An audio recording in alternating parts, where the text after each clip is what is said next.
Ma question concerne les défaillances d'entreprises et leurs conséquences sur l'emploi, mais aussi sur la création de richesses. En 2024, nous devrions malheureusement atteindre 65 000 défaillances d'entreprises, avec un rythme qui s'accélère. À l'évidence, nous traversons une phase de turbulence. Certaines entreprises qui ont survécu grâce aux aides durant le Covid sont menacées de disparition.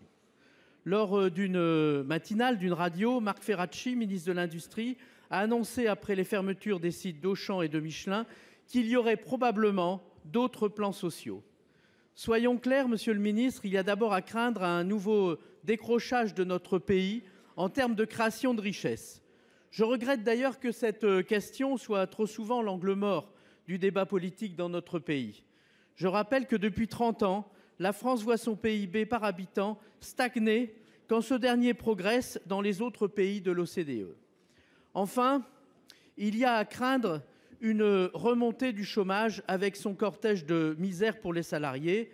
Quand on interroge les chefs d'entreprise, ils évoquent plusieurs causes de ces défaillances d'entreprise. Le coût du travail, encore et toujours, le prix de l'énergie, mais aussi le remboursement des PGE.